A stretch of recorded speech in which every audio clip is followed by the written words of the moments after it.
जय हिंद everyone, welcome to ground zero defence academy. बच्चों, मैं जीएस फैकल्टी विशाल गुप्ता आपके लिए आज का टॉपिक लेकर आया हूं, लैटिट्यूड एंड लॉन्गिट्यूड। हमने इससे प्रीवियस क्लासेस में जितना भी टॉपिक कवर करा है, उम्मीद करता हूं कि आपको वो समझ में आया होगा। और अगर इन केस आपकी कोई भी क्वेरी है तो आप डेफिनेटली, मैं इनफैक्ट आई विल वेलकम कि आप कमेंट बॉक्स पर अपनी क्वेरीज भेजें और I will be replying those answers. ठीक है, तो आपके जो भी क्वेश्चन होंगे उसके आंसर्स को मैं रिप्लाई कर दूंगा। और जो भी बच्चा पहली बार मेरी ये वीडियो देख रहा है तो उसके लिए, जैसा कि मैं अपनी हर क्लास में एक लाइन जरूर दोहराता हूं कि आप हमारी प्रीवियस वीडियोस को जाकर जरूर देखें और तब आपको आज की क्लास समझ में आएगी। बट फिर भी मैं कोशिश करता हूं कि हर दिन क्लास में टॉपिक एक नया हो। ओके, तो आज का टॉपिक है आपका लैटिट्यूड एंड लॉन्गिट्यूड। सबसे पहले हम पढ़ने वाले हैं लैटिट्यूड। देखो, जो हमारी अर्थ है ना, तो सबसे पहले तो आप ये समझो, हमारी अर्थ को हमने स्टडी करने के लिए, हमने अपनी अर्थ को स्टडी करने के लिए कुछ इमेजिनरी लाइंस ड्रॉ करी हैं बेटा। हमने क्या ड्रॉ करी हैं? Imaginary lines. तो जो इमेजिनरी लाइंस हमने ड्रॉ करी हैं, तो वो इमेजिनरी लाइंस हमने दो तरह की ड्रॉ करी हैं। एक इमेजिनरी लाइन हमने ड्रॉ करी है वर्टिकल और एक हमने ड्रॉ करी है हॉरिजॉन्टल। ठीक है, अभी पहले हम बात करेंगे हॉरिजॉन्टल लाइन की। तो अगर मैं हॉरिजॉन्टल की लाइन की बात करता हूं तो उसमें आप ध्यान रखना, ये जो लैटिट्यूड हैं, these are horizontal lines, these are horizontal lines. और ये जो हॉरिजॉन्टल लाइंस है, इन हॉरिजॉन्टल लाइंस को आप लैटिट्यूड कहते हैं, या फिर आप लैटिट्यूड का एक नाम और जानते हैं, ऑल्सो कॉल्ड एज पैरेलल्स। अब ऐसा क्यों, ये भी हम अभी पढ़ेंगे। ठीक है, मान लो अगर ये अर्थ है, थोड़ा सा डायग्राम जो है टेढ़ा बन गया, इसको मैं और प्रॉपर बनाने की कोशिश करता हूं। ठीक है,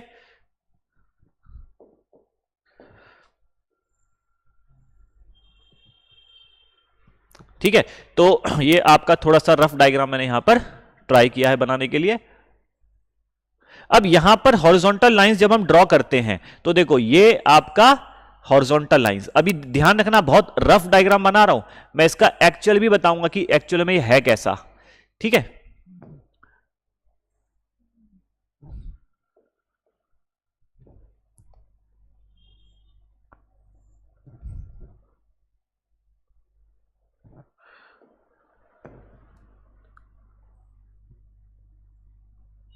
ठीक है, तो ये ऐसे हमने ड्रॉ कर दिया। ये देखो,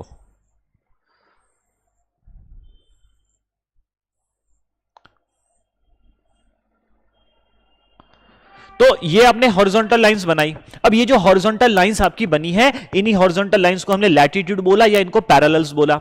अब ये हॉरिजॉन्टल लाइंस हमने बनाई कैसे? अब आपको ध्यान रखना है, हमारी अर्थ जो है, earth is a sphere, earth is spherical कहूंगा। अर्थ क्या है? एक स्फेरिकल शेप में है। हालांकि इसको हम जियोइड बोलते हैं। क्या बोलते हैं? जियोइड। हम इसको ऑब्लेट स्फेरॉइड बोलते हैं। क्या बोलते हैं? ऑब्लेट स्फेरॉइड बोलते हैं, है ना। कुछ भी आप कह सकते हैं, जियोइड भी बोलते हैं, ऑब्लेट स्फेरॉइड भी बोलते हैं। ऐसा क्यों? जियोइड का मतलब होता है अर्थ लाइक, है ना, वो हम सब पढ़ेंगे। देखो, ऑब्लेट स्फेरॉइड का मतलब क्या है? हमारी जो अर्थ है वो टॉप और बॉटम से फ्लैट है और उसके जो सेंटर पार्ट है वो बल्ज है। ठीक है, तो इसको ऑब्लेट स्फेरॉइड, और जियोइड का मतलब होता है अर्थ लाइक। ठीक है, अब ध्यान देना, इसका एक डायग्राम मैं यहां पे आपको दिखा रहा हूं। देखो, आपको ये डायग्राम दिख रहा है, ये डायग्राम। अब देखो, ये डायग्राम से मैं आपको क्या बताना चाह रहा हूं। हमने लैटिट्यूड्स को जो ड्रॉ किया है, उसको ड्रॉ करने का तरीका क्या है? मान लो आप एक ऑरेंज को बीच में से वर्टिकली चॉप करो। ध्यान रखना, वर्टिकली चॉप करना है, हॉरिजॉन्टली नहीं, वर्टिकली। तो जब वर्टिकली चॉप करोगे तो उसका एक अंदर का क्रॉस सेक्शन एरिया आएगा। तो उस पर्टिकुलर ऑरेंज के सेंटर से, उसको हम मान ले सेंटर ऑफ अर्थ, सेंटर से उसके सरफेस पे, सेंटर से उसके सरफेस पे हम एक एंगल लेते हैं 0 डिग्री। तो हमने वर्टिकली चॉप किया और सेंटर से हमने क्या करा? हमने उसके सेंटर से यहां से एक एंगल लिया 0 डिग्री। क्या लिया? Angle 0 degree. हमने एक 0 डिग्री एंगल लिया, तो ये हमने सेंटर ऑफ द अर्थ है, this is centre of earth. और ये वाला जो पोर्शन है, ये वाला जो मैं इसको हल्का सा ग्रीन रंग के दिखा देता हूं, ये वाला जो पोर्शन है, this is what? Surface on the surface, ये सरफेस है अर्थ का, सरफेस ऑफ अर्थ। तो हमने पृथ्वी के अंदर से, सेंटर से उसके सरफेस पर एक एंगल लिया 0 डिग्री। एंगल क्या लिया? 0 डिग्री। ठीक है, तो 0 डिग्री एंगल जो सरफेस पे लिया, ये हमने फिर एंगल लिया 15 डिग्री, फिर हमने एंगल लिया 30 degree, 45 degree, 60 degree, 75 degree, 90 degree. और ये जो सरफेस पर पॉइंट्स बने, वहीं पर बेटा हमने मार्क कर लिए लाइंस। ये लाइंस देखो, ये लाइंस मार्क कर दी हमने। ठीक है, तो ये हमने एंगल लिए इस तरह से, एंगल लिए इस तरह से, और फिर सरफेस पे आप मान के चलो कि इस तरह से हमने एंगल लिया।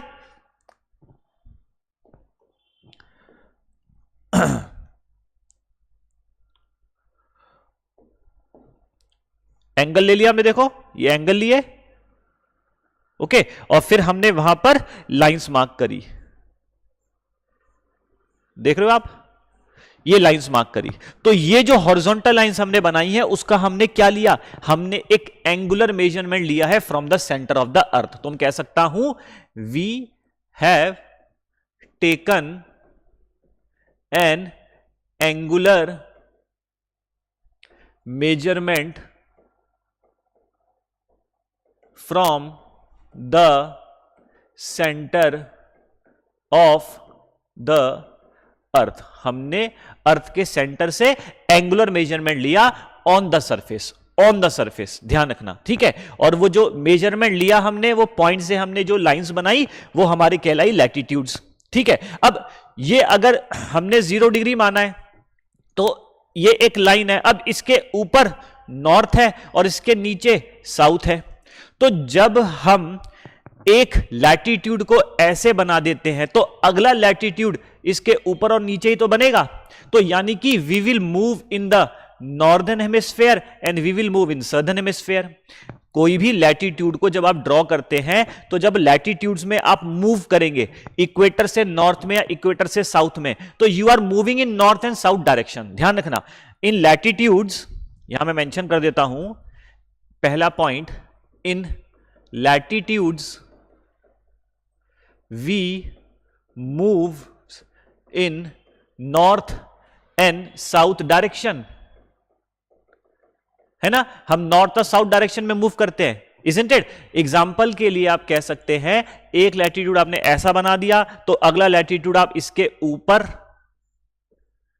या इसके नीचे बनाएंगे, इस तरह से बनाएंगे। तो we are moving in north and south direction. लेकिन जब ये ड्रॉ करे जाते हैं, तो ध्यान रखना, जब हम इनको ड्रॉ करते हैं, व्हेन वी ड्रॉ लैटिट्यूड्स, इसको मैं ऐसे लिख देता हूं, but we draw latitudes from west to east. ये दो स्टेटमेंट है, बहुत ध्यान से सुनना। ये दो स्टेटमेंट है बेटा। पहली स्टेटमेंट है, लैटिट्यूड्स में हम मूव करते हैं नॉर्थ साउथ, यानी कि 0 degree, 10 degree, 20 degree, 30 degree, 40 degree north. ऐसे ही 0 से 10 डिग्री, 20 डिग्री, 30 डिग्री साउथ। तो हम नॉर्थ एंड साउथ मूव कर रहे हैं। लेकिन जब हम ड्रॉ करने की बात कर रहे हैं, तो आप इस वर्ड पर ध्यान दो। यहां पर कह रहा है ड्रॉ करना, यहां पर कह रहा है मूव करना। तो मूव कर रहे हैं नॉर्थ टू साउथ, लेकिन जब हम ड्रॉ करने की बात आती है, तो हम ड्रॉ कर रहे हैं वेस्ट टू ईस्ट। ठीक है, तो आप ध्यान रखें कि जो लैटिट्यूड्स हैं, ये जो लैटिट्यूड्स हैं, अब आप इसको, अगर ये इमेजिनरी लाइंस हैं, तो जब आप इसको ऊपर से आप देखोगे, तो they look like a concentric circles. ये कैसे नजर आएंगे? कॉन्सेंट्रिक सर्कल्स की तरह नजर आएंगे, इस तरह से देखो।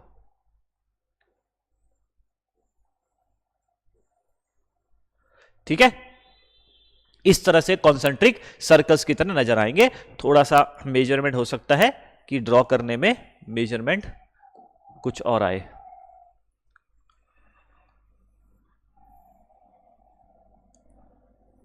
ओके, तो अब आप मान के चलो एक स्फेयर ले लो, एक बॉल ले लो, कॉस को आप जो बॉल है, कोई भी स्फेरिकल बॉल ले लो आप। ठीक है, तो क्रिकेट बॉल की बात कर लो, फुटबॉल की बात कर लो, तब आप स्फेयर लेते हैं,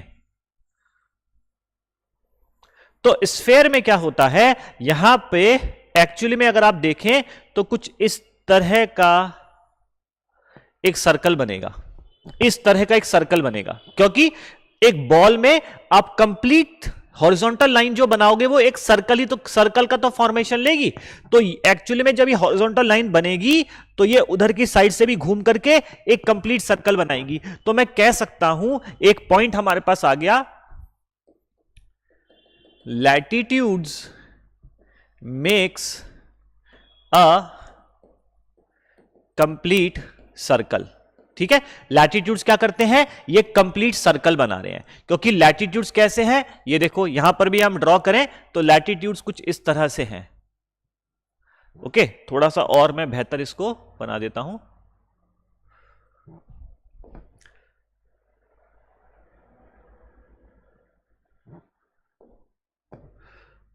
अब ये लाइंस ऐसे ड्रॉ कर देता हूं।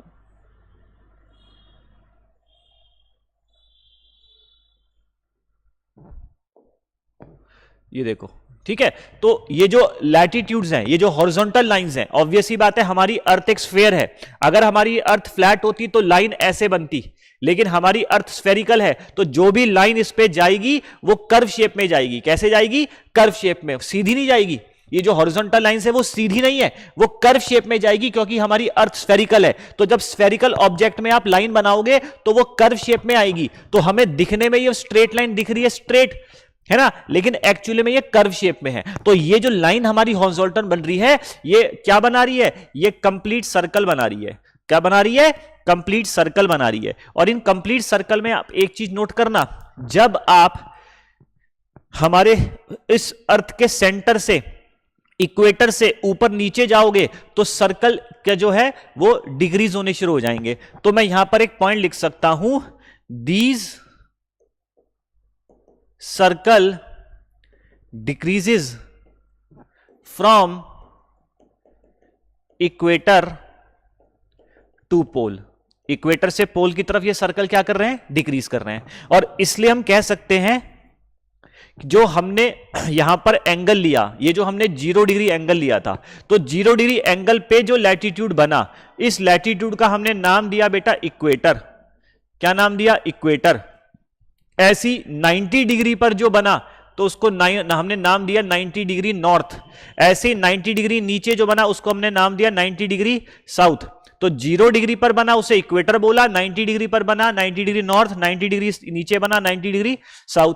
ऐसे ही यहां पर आपका एक आ जाएगा लैटिट्यूड 23.5 डिग्री नॉर्थ, फिर एक आपका आ जाएगा 66.5 डिग्री नॉर्थ। ओके, तो हम कह सकते हैं, यहां पर एक डायग्राम ड्रॉ कर देता हूं मैं आपके लिए। हमने अपनी पृथ्वी पर, आवाज आ रही है ना आपको, हाँ, हमने अपनी पृथ्वी पर ये एक 0 डिग्री लिया, हमने एक 23.5 डिग्री नॉर्थ लिया, एक हमने 66.5 डिग्री नॉर्थ लिया, ऐसे ही हमने एक 23.5 डिग्री साउथ लिया, एक हमने 66.5 डिग्री साउथ लिया। ठीक है, तो हमने कुछ पर्टिकुलर लैटिट्यूड्स मार्क करें, और एक्चुअली में लैटिट्यूड्स है क्या, तो हमने क्या कहा, हमने बिल्कुल सेंटर से, हमने क्या करा, उसके सेंटर से 0 डिग्री एंगल लिया। कैसा एंगल लिया, 0 डिग्री एंगल लिया। ओके, और ऐसे ही हमने एक एंगल लिया 23.5, एंगल लिया 66.5, और एक एंगल लिया 90 डिग्री, तो ये 90 डिग्री नॉर्थ। यहां से एक एंगल लेंगे तो ये 90 डिग्री साउथ। तो अब ये जो लैटिट्यूड्स हैं इनको हमने नाम भी दिए हुए हैं। जैसे हम कह सकते हैं ये जो 0 डिग्री है इसको हम बोल रहे हैं इक्वेटर, इसको हम बोल रहे हैं ट्रॉपिक ऑफ कैंसर, और इसको हम बोल रहे हैं आर्कटिक सर्कल। ऐसे ही इसको हम बोल रहे हैं ट्रॉपिक ऑफ कैप्रिकॉन। हिंदी में भी आपको बता दूं, इसका नाम है कर्क रेखा, इसका नाम है मकर रेखा। ठीक है, और इसको हम बोलते हैं एंटार्क्टिक सर्कल। ठीक है, तो ये आपके कुछ प्रोमिनेंट लैटिट्यूड्स हैं।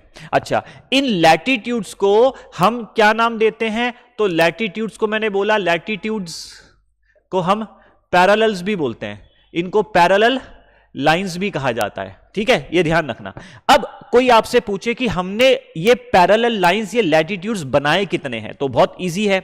हमने क्या करा, हमने 0 डिग्री से बनाना शुरू करा, तो 0 डिग्री के यहां से हमने लिया 1 2 3 4 5 6 7 8 9 10 11 12 13 14 करते करते 23.5 करते करते करते 60 70 80 90। तो हमने 0 डिग्री के ऊपर नॉर्थ में बनाए 90 लैटिट्यूड्स, और 0 डिग्री के नीचे साउथ में भी हमने बनाए 90 लैटिट्यूड्स। तो अगर आप इन ऑल देखेंगे तो 90 प्लस 90, और इसमें एक 0 को भी काउंट करोगे, ध्यान रखना 0 के ऊपर 90 है, 0 के नीचे 90 है, और 0 को मिलाकर के टोटल हो जाएंगे आपके पास 181। तो जो लैटिट्यूड्स हैं तो आप लिखेंगे टोटल लैटिट्यूड्स या फिर टोटल पैरेलल लाइंस हमारे पास कितनी आ जाती हैं, तो वो हमारे पास आ जाती है 181। यहां तक क्लियर हुआ, ठीक है। The total latitudes and total parallel lines are 181। But कुछ बच्चों को कंफ्यूजन होती है कि सर किताब में 179 दिया हुआ है, तो अब ये 179 का लॉजिक क्या है वो सुनो। उसका लॉजिक कुछ नहीं, आप ये ध्यान रखें कि जब हम बात करते हैं 23.5 डिग्री साउथ, हम 30 डिग्री 20 डिग्री 40 डिग्री 50 डिग्री, जब हम इनकी बात करते हैं तो ये कंप्लीट सर्कल बना रहे हैं, ठीक है। तो ये तो बना रहे हैं कंप्लीट सर्कल, लेकिन 90 degree north and south, 90 degree north comma 90 degree south, ये एक्चुअली में पॉइंट्स हैं बेटा, ये सर्कल नहीं है, दीज आर पॉइंट्स। तो अगर कोई पूछे कि how many latitude lines of latitude are there, तो उसमें क्या कहेंगे, लाइंस ऑफ लैटिट्यूड आर 179। यानी कि हो सकता है वो आपसे कहे लैटिट्यूडनल लाइंस, लैटिट्यूडनल लाइंस वो कितनी है 179। ओके, तो ध्यान रखना टोटल लैटिट्यूड आपके 181 है, लेकिन जो लैटिट्यूड लाइंस है वो 179, because 90 degree north and south क्या है बेटा, वो पॉइंट्स है। अच्छा, इसके अलावा और आपको क्या पता होना चाहिए, ये जो लैटिट्यूड है, क्योंकि हम इनको पैरेलल्स बोल रहे हैं, इसका मतलब क्या होता है, इनके बीच का जो डिस्टेंस है वो हमेशा सेम रहता है। किसी भी दो लॉन्गिट्यूड के बीच का डिस्टेंस सेम रहेगा, सेम रहेगा। पैरेलल का मतलब यही होता है, तभी तो एक कंप्लीट सर्कल बना रहे हैं, और ये सर्कल डिक्रीज हो रहे हैं। तो सबसे बड़ा सर्कल जो आपका बन रहा है वो ग्रेटेस्ट सर्कल कहते हैं, तो मैंने यहां मेंशन कर दिया है। ग्रेटेस्ट सर्कल जो है यहां मेंशन कर देता हूं, ग्रेटेस्ट सर्कल इक्वेटर को कहेंगे। किसको कहेंगे, इक्वेटर को कहेंगे। ओके, अच्छा, अब कोई आपसे पूछे कि भाई ये जो लैटिट्यूड है, तो किसी भी दो कॉन्जिक्यूटिव लैटिट्यूड, कॉन्जिक्यूटिव मतलब एक के बाद एक, किसी भी दो लॉन्गिट्यूड के बीच का जो, सॉरी लैटिट्यूड, किसी भी दो लैटिट्यूड के बीच का जो अंतर है, जो डिस्टेंस है, तो वो कितना होगा, तो आप लिख सकते हैं distance between any two consecutive parallels is 111 kilometre. कितना होता है 111 किलोमीटर, ठीक है। अप्रोक्सीमेटली 111 किलोमीटर का जो है डिस्टेंस होता है दो लैटिट्यूड के बीच में। ओके, अच्छा, अब कोई आपसे पूछे कि भाई ये जो लैटिट्यूड होते हैं इससे हम क्या निकाल सकते हैं, तो लैटिट्यूड इंडिकेट्स टेम्परेचर। लैटिट्यूड क्या बताते हैं बेटा, टेम्परेचर के बारे में बताते हैं। किसी भी जगह के टेम्परेचर के बारे में हमें पता चलता है, बिकॉज हमारी अर्थ से आने वाली जो इंसुलेशन है वो जब पृथ्वी पर पड़ती है तो वो इंसुलेशन हर जगह अलग अलग है। तो क्योंकि हमारी अर्थ स्फेरिकल है तो बीच वाले भाग में डायरेक्ट इंसुलेशन पड़ती है, जबकि इक्वेटर से ऊपर या नीचे जाने पे इंसुलेशन जो है कम होती चली जाती है। तो इसका मतलब इक्वेटर के ऊपर या इक्वेटर के नीचे जाने पे temperature is going to fall, तापमान में जो है गिरावट देखने को मिलेगी। तो इक्वेटर से ऊपर या नीचे, नॉर्थ या साउथ, उत्तर या दक्षिण जाते हैं तो ये गिरावट देखने को मिलती है। अच्छा, ये जो इक्वेटर है ये हमारी पृथ्वी को इक्वल हाफ में डिवाइड कर रहा है। Equator is dividing earth into two equal halves, two equal half. और ज्योमेट्री के हिसाब से स्फेरिकल ऑब्जेक्ट जब हो तो उसका जो हाफ है उसे हम हेमिस्फेयर बोलते हैं। तो इसीलिए हमारी अर्थ का इक्वेटर के ऊपर वाले भाग को उत्तरी गोलार्ध और नीचे वाले भाग को दक्षिणी गोलार्ध कहते हैं। उत्तरी गोलार्ध गोले का आधा और दक्षिणी गोलार्ध गोलार्ध गोले का आधा। तो ये नॉर्दर्न हेमिस्फीयर और सदर्न हेमिस्फीयर का मतलब, क्योंकि इक्वेटर हमारी पृथ्वी को दो इक्वल हाफ में डिवाइड कर रहा है, तो इक्वेटर के ऊपर वाला नॉर्दर्न, इक्वेटर के नीचे वाला सदर्न हेमिस्फीयर। हेमिस्फीयर मतलब गोलार्ध। क्लियर है यहां तक? तो ये तो हमने बात करी लैटिट्यूड्स की। अच्छा, ये जो लैटिट्यूड्स हैं जब हम इनको कंपेयर करते हैं लॉन्गिट्यूड्स से, अब हम लॉन्गिट्यूड्स की भी बात कर लेते हैं। तो जो लॉन्गिट्यूड्स है ना बेटा, ये वर्टिकल लाइंस हैं। जैसे मानो अगर मैंने यहां पर एक ये कोशिश करता हूं ड्रॉ करने की बेहतर तरीके से, ठीक है।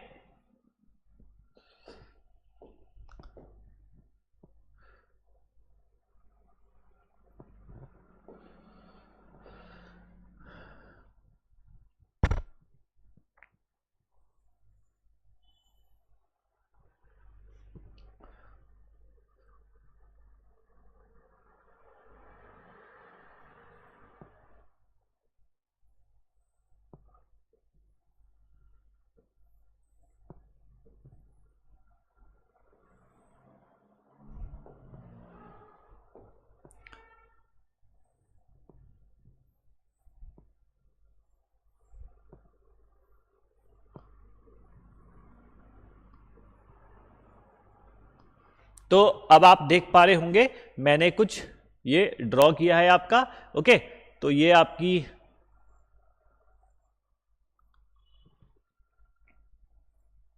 एक रफ डायग्राम सा मैं आपको यहां पर दिखा रहा हूं, ठीक है। तो ये आपका जो डायग्राम बन रहा है, तो आप यहां नोट करें कि एक वर्टिकल लाइन है,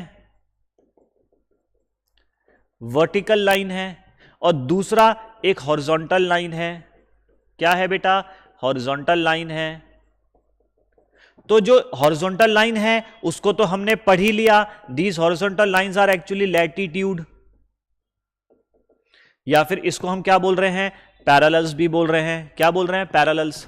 अब ये जो वर्टिकल लाइंस हैं, तो ये वर्टिकल लाइंस को ही कहा जाता है लॉन्गिट्यूड। और ये दोनों मिलकर के, ये भी ध्यान रखना, ये दोनों ही मिलकर के क्या बना रही हैं? ये दोनों मिलकर के एक ग्रिड सिस्टम बना रही है ना? एक ग्रिड सिस्टम बना रही है। आप चेक करो, बन रहा है ना एक ग्रिड सिस्टम। ये देखो, ये ग्रिड सिस्टम बन गया, बना ना ग्रिड सिस्टम एक।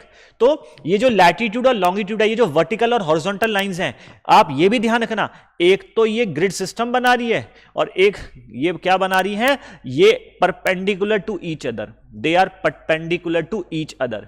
ये एक दूसरे के परपेंडिकुलर भी है, यानी कि अगर ये लैटिट्यूड, ये लॉन्गिट्यूड है और ये लैटिट्यूड है, तो ये दोनों एक दूसरे को 90 डिग्री पर इंटरसेक्ट कर रहे हैं। ओके, तो जो हॉरिजॉन्टल लाइंस है वो वर्टिकल लाइंस के संग मिलकर के ग्रिड सिस्टम बना रही है, और ये एक दूसरे के परपेंडिकुलर भी है। अब हमने हॉरिजॉन्टल लाइंस जो लैटिट्यूड लिए थे वो हमने सेंटर ऑफ द अर्थ से लिए थे। तो लॉन्गिट्यूड के लिए हमने क्या करा? ये देखो, लॉन्गिट्यूड के लिए अब की बार हमने ऑरेंज को हॉरिजॉन्टली चॉप कर दिया। अब ऑरेंज को जब आप हॉरिजॉन्टली चॉप करोगे तो उसके सेंटर से अगेन उसके सरफेस पे, तो यहां आपको उसका सेंटर नजर आ रहा है, और उसके सेंटर से आप उसके सरफेस पर 0 डिग्री, ये 0 डिग्री हुआ, ऐसे ये 15 डिग्री, ये 30 डिग्री, 45, 60, 75, 90 करते करते 120, 150, 160, 180, और उधर की तरफ भी। तो यहां पर अब सरफेस पर हमने फिर ये हॉरिजॉन्टल लाइंस बना दी। ओके, तो ये जो हॉरिजॉन्टल लाइंस हैं, तो ये जो हॉरिजॉन्टल लाइंस हैं इन्हें हम क्या बोल रहे हैं? लॉन्गिट्यूड। तो सॉरी, वर्टिकल लाइंस। ये जो वर्टिकल लाइंस है, ये जो वर्टिकल लाइंस है बेटा, दीज वर्टिकल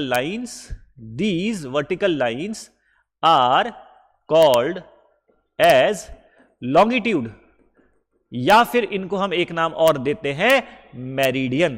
क्या बोलते हैं बेटा? मेरिडियंस। और ये भी क्या है? एंगुलर मेजरमेंट है। ये भी बेटा एंगुलर मेजरमेंट है from centre of the earth, from centre of the अर्थ। क्या ये क्लियर हुआ? आप सबको आवाज आ रही है? ग्रेट, ठीक है। तो ये भी एंगुलर मेजरमेंट है from the centre of the अर्थ। फिर यहां पर भी सेम चीज है, यहां पर भी आप ध्यान रखना कि अगर आपने एक वर्टिकल लाइन आपने जो 0 डिग्री लिया, ध्यान, 0 डिग्री का मतलब क्या है? हमने सेंटर ऑफ द अर्थ से सेंटर ऑफ द अर्थ से, सेंटर ऑफ द अर्थ से एक 0 डिग्री लिया, तो वो 0 डिग्री जो है वो कर्व शेप में आ रहा है। क्या आ रहा है? कर्व शेप में आ रहा है। तो ये 0 डिग्री लिया, ये हमने सेंटर ऑफ द अर्थ से 0 डिग्री लिया, तो ये 0 डिग्री जो है ये 0 डिग्री, क्योंकि हमने इक्वेटर पे भी माना था, हमने किस पे, हमने इक्वेटर पे भी बनाया था एक, याद करो 0 डिग्री, उसको हमने नाम दे दिया था इक्वेटर, जो हॉरिजॉन्टल था। अब ये वर्टिकली जो 0 डिग्री एंगल आया है, ये 0 डिग्री को हमने नाम दिया प्राइम मेरिडियन। क्या नाम दिया बेटा? Prime meridian. ठीक है, ध्यान रहेगा, जैसे हमने उसको 0 डिग्री माना था। अच्छा, क्योंकि हमने कहा था लैटिट्यूड्स को, लैटिट्यूड्स जो हैं ये मूव कर रहे हैं नॉर्थ से साउथ, लेकिन ड्रॉ हो रहे हैं वेस्ट टू ईस्ट, यहां पे उल्टा हो जाएगा। तो यहां पर आप लिख सकते हो लॉन्गिट्यूड जो होते हैं they move, longitude moves from what.